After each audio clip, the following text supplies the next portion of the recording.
Thank you very much, Mr. Deputy Speaker. It's a pleasure to stand in my place and speak to the budget.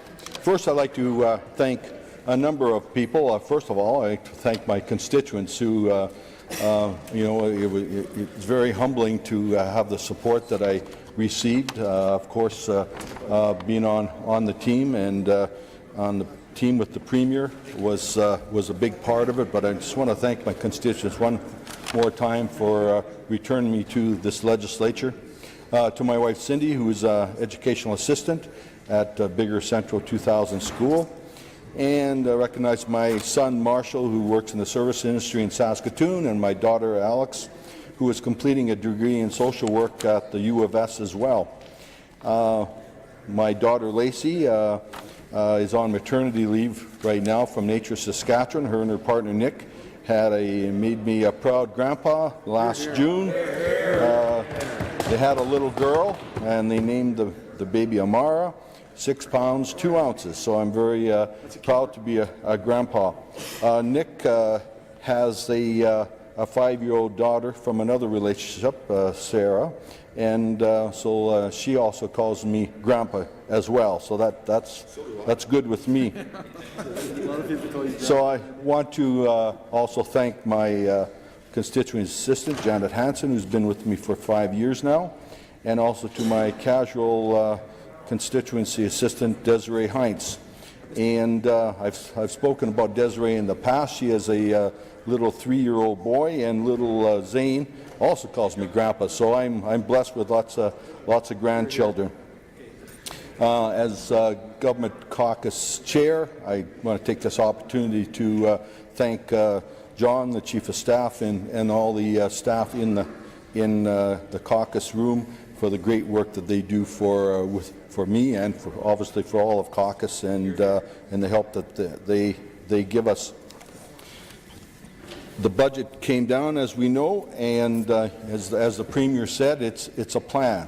It's not a one-year document. It's a plan over 3 years to get to balanced budget, and I think that's very important as we move forward to recognize that and keep that in sight because of the deficit that we were going to run if we did not do something about it, which was caused by a drastic reduction in resource revenue.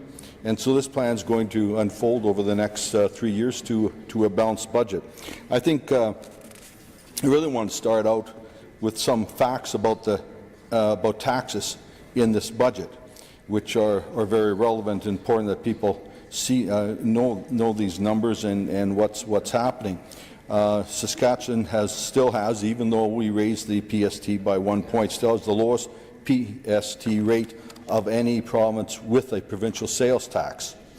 A family of 4 in Saskatchewan pays no income tax on their first $50,495 of income and has the highest tax-free threshold in Canada. And as a result of this budget, Saskatchewan individuals and families will pay among the lowest income taxes in Canada, ranging from the lowest to the third lowest for most, depending on the level of income. Even with this PST increase, every Saskatchewan resident at every level of income will still be paying significantly less in income tax and PST combined than they did in 2007 under the NDP. A single person with $40,000 income will still pay $749 less than in 2007, a 20% reduction. A family of 4 with $50,000 income will still pay $2,366 less than in 2007, a 77% reduction. A family of 4 with $75,000 income will still pay $1,886 less than in 2007, a 31% reduction. A family of 4 with $100,000 income will still pay $1,951 less than in 2007, a 20% reduction. When the tax changes announced in the budget are fully implemented, Saskatchewan will have the lowest corporate tax rate, the lowest taxes on manufacturing and processing, and nation-leading research and development incentives, giving our province a tremendous advantage in attracting new investment, jobs and opportunities to Saskatchewan. When this budget is fully implemented, Saskatchewan will be the only province in Canada with no carbon tax of any kind. And that's something we are very proud to know and to oppose a carbon tax in this resource-rich province. Getting to some of the individual items in the budget, I want to start out with highways and infrastructure, because in bigger Sask Valley constituency, there's a number of the main arteries cross through or near bigger Sask Valley. And the NDP opposition love to say, well, where did all the money go? Well, I want to point out where the money went, just inside bigger Sask Valley. Across this province, the major arteries are in pretty good shape. Thin membrane highways continue to be a challenge. We have over 5,000 kilometers of thin membrane highways, and it's just, as we know, with budgetary pressures, you just can't fix everything as soon as we'd like. But the major arteries that cross near or through bigger Sask Valley are Highway 16, 4, 14, 12, and 11. And they're in pretty good shape. I have to, constituents tell me that all the time. Now, last year, our government put a lot of money into thin membrane highways, and bigger Sask Valley had improvements on number 376 from Asquith to Maymont and parts of Highway 51 near Bigger. It was incredible that to have people phone the office and thank the government for the work we did on those thin membrane highways, and so I really appreciated that. And as I said before, we'll continue in the future to improve highways and put money towards thin membranes as we deal with this budget deficit. But I want to go into some of the highlights of the highways and infrastructure budget. $1.1 billion in 2017-18 for the Ministry of Highways and Infrastructure budget. We'll see work continue on major projects and 990 kilometres of provincial highways across Saskatchewan over the coming year. This year's budget includes $343 million to start on or continue construction across the province, as well as $500 million for the Regina bypass. And the other highlights in the highways and infrastructure budget are major projects to improve safety and increase capacity in some of the Saskatchewan's busiest highways. Going to continue work on new overpasses at Warman and Martensville. And there's an example of, the province is so well connected. My constituency parts of it is north of Warman and Martensville, and it's not only going to help the people of Warman and Martensville, but all the many people that drive from my constituency to work in Saskatoon or travel for business. Going to continue work on twinning Highway 7 between Saskatoon and Delisle. Work on twinning Highway 39 between Estevan and Bienfeld. Construction of 2 sets of passing lanes on Highway 5 between Saskatoon and Humboldt. And further planning for future twinning and passing lanes on Highway 639 from Estevan to Regina. And begin planning for passing lanes on Highway number 4 north of North Battleford and Highway 7 from Rosestown to the Alberta border. 150 kilometres of rural highway upgrades include Highway 4 south of Cadillac, Highway 51 near Kelfield, and Highway 80 north of Esterhazy, Highway 322 north of Silton. Repairing and upgrading 990 kilometres of provincial highways, including 150 kilometres of rural highway upgrades. 300 kilometres of repaving, 140 kilometres of sealing, and 400 kilometres of other treatments. Investing more than $53 million to build, operate, and maintain highways and airports in northern Saskatchewan. 30 major bridge rehabilitation and replacement, as well as numerous culvert projects across the province. And more than $20 million for urban and rural municipal road projects and airports, funding that is over and above revenue sharing. So, Mr. Speaker, that's where some of the money went, as the NDP like to point fingers and make accusations that has gone into the future and also in the past. the major investment in highways and infrastructure are so vital to our economy, which continues to grow, and it's taken our government this long to start to get back to the point where the highways are in fairly decent shape. When we came into government, there was very little done on highways. Saskatchewan really was, well, quite frankly, a laughingstock to many people who traveled across the province when the NDP were in power. There's just a terrible situation of highways and roads in Saskatchewan. The highway minister would know. No, Mr. Deputy Speaker, big part of bigger Sask Valley.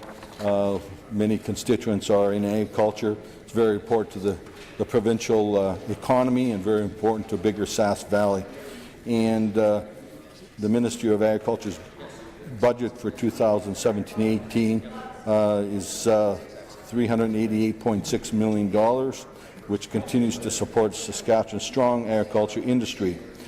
Business risk management programs will be fully funded with an investment of $264.1 million, an increase of almost 4%. Funding of $71.2 million is going to being provided for strategic initiatives under the federal-provincial Growing Forward II agreement. The budget continues the province's investment in agriculture research with $26.8 million. For crop insurance premiums, the program delivery, $172.2 million is being provided. And the budget includes the decision to end Saskatchewan Pastures program and consult on the future management of this land. This will be the last year for the Saskatchewan Pastures program operating in its entirety. Public and stakeholder engagement along with First Nations and Métis communities, consultations on how the affected pasture land should be managed in future will start in the coming days. As we know, Mr. Speaker, it's been a difficult fall. I believe this is the record number of acres that have been left out over winter. So there's challenges, but I believe our agriculture minister and our government have put in place the safety nets and crop insurance that will help our producers through this rough spot and continue the exceptional farming economy that we've had for many years, and the importance, as I had mentioned, of agriculture to the economy and to the constituents of bigger Sask Valley. Now, Mr. Deputy Speaker, health care is always high on the list. Our budget, that's the largest expenditure of our budget, is in health. So we're doing a number of things there. In this budget, we're investing $5.2 billion in core health services. And this budget has increased $38.6 million, or 0.7% from the previous budget, more than 51% increase since 2007. That's an amazing number when you think about that is how much the health budget has increased, 51% since 2007. So health is always and will continue to be, a high priority for the government, and which obviously put pressures on the budget. Now we're not we're keying on some fundamental areas or hotspots, if you like. The budget is going to increase to the regional health authorities by 1.2% over last year. That's 57.9% more than the regional health authorities were allocated in 2007.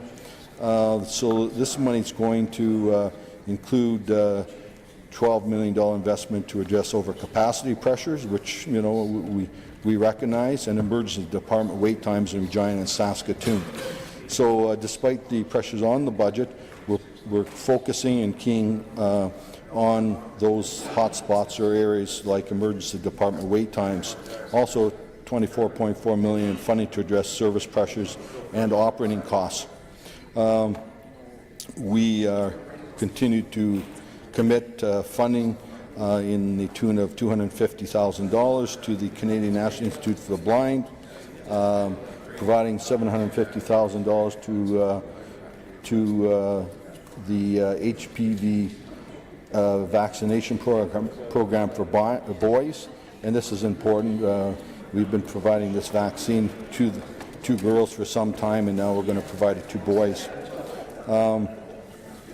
And a number of other commitments. Our budget is affirming the province's commitment to the Children's Hospital of Saskatchewan, investments including $5.5 million for the Children's Hospital, which will also receive $8 million for information technological needs and $4.4 million in operating funds. The Leader Integrated Facility will receive $6.7 million, and $3.5 million will fund electrical renewal projects at Regina General and Pasqua hospitals. Our commitment to the Saskatchewan Cancer Agency is strong as always. They will receive $170 million, a $3.3 million increase in funding to provide cancer treatment to more patients. And we will establish an autism working group that will be tasked with creating Saskatchewan model for individualized funding. The working group is expected to complete its work by late fall 2017. Includes parents, service providers, and advocates for the autism community. The province will phase out or reduce some provincial programs and services to help ensure it can continue to provide essential core services to residents. Residents will be able to access services through the private system. In most cases, coverage for low-income individuals will continue to be provided by the government. Special care homes or long-term care fees will increase for some residents based on income. Approximately 50% of the residents will not be affected by the change and will continue to pay the minimum monthly fee.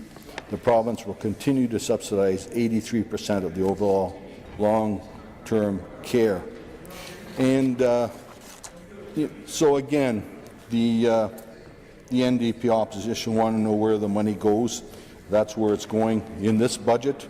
We'll continue to support the essential services that government provides. But in the past, Mr. Speaker, they've said, well, where did the money go? Well, I invite the health critic from the NDP to come to Biggar and tour the new long-term care home that's been open now for a couple of years, and also the renovation of the hospital, which is the new long-term care home, is attached to. I welcome her to come and tour the facility, and then I challenge her to stand out in front of that facility and complain about where the money went, because the people of Biggar, the elderly, greatly appreciate the new long-term care home, the hospital. We have 2 doctors, a third that's on its way, and so I think the people of Biggar would have some issues with the opposition and the members' comments about where the money went. In education, Mr. Speaker, Deputy Speaker, our government has released the final report from the advisory panel on the education governance renewal. The government is accepting the findings in the report, including keeping elected boards, no major school division boundary changes, keeping the focus on education sector strategic plan, making legislative changes to clarify roles within the sector and create efficiencies, and improve engagement with First Nations and Métis residents. There was a strong support during the consultation for local elected trustees and for maintaining the current public school division boundaries. There was also a clear message heard to control spending in the education sector. Therefore, the government plans to introduce amendments to the Education Act that will create a framework for shared services like procurement, transportation, payroll, salary range for school division administrators and elected trustees. I think that paragraph is very important. So it's going to be very interesting to see as the amendments are rolled out, the very important work that the Minister of Education has done on this file. There's numerous things that's included in the budget. Just a few of them. Saskatchewan's 28 school divisions will receive $1.86 billion in school operating fund, which includes the revenue collected from the education property tax. This is down $22 million from the previous budget. It represents a 1.2% reduction year over year. Yes, it's a reduction, but I believe that with this budget and the change in amendments to the Education Act, we're going to find considerable savings that will be used to put towards frontline services, teachers, and things that are so important to the education of our children. Overall, the budget provides a $2.02 billion for education, a 6.7% decrease in funding compared to last year. Much of the decrease is due to a $262 million reduction in funds required to construct the 18 new schools in Regina, Saskatoon, Warman, Martensville, which are scheduled for completion in 2017.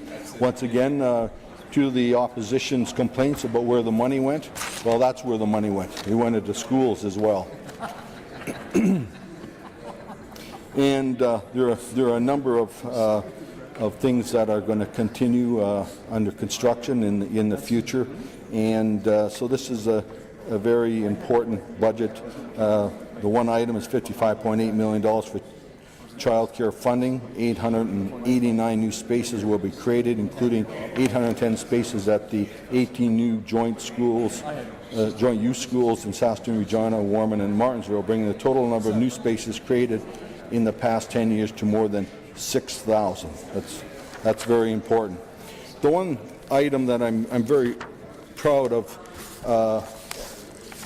that is essential is the budget for social services.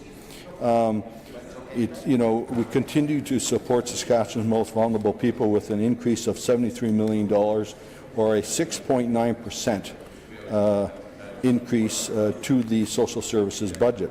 This increase brings the ministry's budget to $1.125 billion, the largest ever social services budget in history. And so that's so important that this funding is there for people that are the most vulnerable in our society. Children and family programs budget will increase by $13.4 million to $256.3 million. Disability programs will see an increase of $2.3 million, and $25 million for transitional employment allowance to $61.5 and $15.9 million for the Saskatchewan Shared Income for Disabilities, $10.5 million for Saskatchewan Assistant Programs, and $14 million for the Saskatchewan Rental Housing Supplement, just to name some of the things that social services do. Funding is also increased for the Saskatchewan Employment Supplement, Personal Care Home Benefit, and Seniors Income Plan. And so, Mr. Speaker, just got a few more minutes. Wrap her up. I want to speak to the shutting down of STC, and it's a service that's probably more important to the rural constituencies in rural Saskatchewan, but the projected deficit or subsidy to STC over the next 5 years is $85 million, and the reason, because really few people ever use STC. The route from Saskatoon that goes through Bigger out to Unity and back, it's a kind of average ridership of like 1.5 people. Freight, there's a lot of freight being hauled by STC, but a lot of businesses are not using STC. There's the courier system, the Canada Post or Priority Post that is widely used. And it's even with STC and the other couriers, it's fostered a private business who offers a unique service. They will go in and pick up parts or supplies, whatever, for businesses in Bigger, and they'll go right to the the business in Saskatoon generally, and bring that stuff back to bigger. So I suspect with the shutting down of SDC, that business will expand, and it's going to be great opportunities for other businesses to expand and take up some of the role, especially on the freight side of SDC.